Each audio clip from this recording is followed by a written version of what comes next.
અંકલેશ્વરમાં FDDI ખાતે 7 તાલુકાના 2100 સ્પર્ધકો વચ્ચે કલા મહાકુંભ યોજાયો હતો.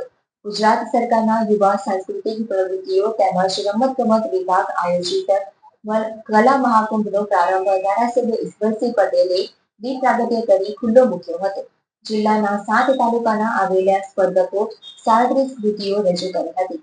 વિજેતા સ્પર્ધકો હવે ઝોન કક્ષા અને ત્યારબાદ વિજેતા બને તો રાજ્ય કક્ષાએ ભાગ લેશે. રમતગમત યુવા અને સાંસ્કૃતિક પ્રવૃત્તિઓ દ્વારા પ્રેરિત જિલ્લા યુવા અને સાંસ્કૃતિક પ્રવૃત્તિઓની કચેરી ભરૂચ અને FDDI કોલેજ અંકલેશ્વરના સંયોગથી અંકલેશ્વર GIDCમાં FDDI કોલેજ ખાતે ધારાસભ્ય ઈશ્વરસિંહ પટેલની ઉપસ્થિતિમાં જિલ્લા કક્ષાના કલા મહાકુંભનું આયોજન કરવામાં આવ્યું હતું, જેમાં આમંત્રિત મહેમાનોના હસ્તે દીપ પ્રાગટ્ય થકી કલા મહાકુંભનો પ્રારંભ કરવામાં આવ્યો હતો. આ કલા મહાકુંભમાં જિલ્લાની વિવિધ શાળાના બાળકો ઉત્સાહભેર વિવિધ સ્પર્ધાઓમાં ભાગ લીધો હતો. કલા મહાકુંભમાં 7 તાલુકાના 2100 સ્પર્ધકોએ 37 કૃતિઓ રજૂ કરી હતી.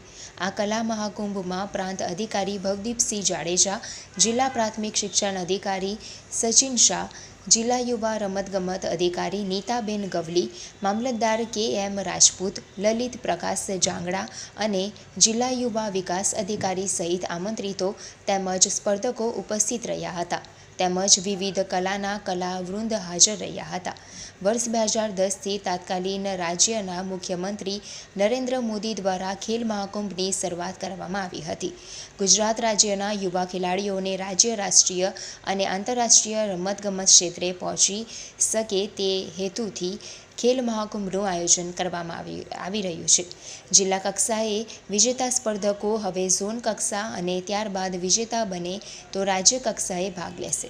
કલા મહાકુંભ 2025-26 નો આજે જિલ્લા કક્ષાના સ્પર્ધા અંકલેશ્વર ખાતે યોજાઈ રહી છે, જેમાં 7 જેટલા તાલુકાઓના 2100 જેટલા સ્પર્ધકોએ ભાગ લીધો છે અને 40 જેટલી કૃતિઓ આજે રજૂ થનાર છે.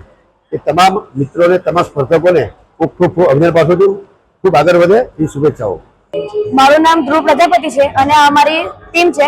અમે સ્વામી વિવેકાનંદ સ્કૂલ અંકલેશ્વરથી આવીએ છીએ અને અમે તાલુકા કક્ષાએ લોકનૃત્યની કૃતિમાં પ્રથમ ક્રમાંક લાવીને આજે અહીં જિલ્લા કક્ષાની પ્રતિયોગિતામાં પહોંચ્યા છે.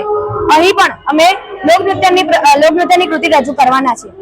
તાલુકા કક્ષાએ જીત્યા તેમજ અમને આશા છે કે અમે જિલ્લા કક્ષા પણ જીતશું અને રાજ્ય કક્ષાએ પહોંચીશું.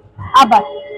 ગુજરાત સરકાર દ્વારા કલા મહાકુંભ, ખેલ મહાકુંભ, કલા ઉત્સવ જેવા વિવિધ પ્રકલ્પોને અમલમાં મૂકીને ગુજરાતના યુવાનોને પોતાની પ્રતિભા બહાર લાવવા માટેના ઘણા બધા વિકલ્પો ખુલ્લા મૂક્યા, જેના કારણે આજે દુનિયાભરમાં ગુજરાતની પ્રતિભાઓ પ્રખ્યાત થતી ગઈ.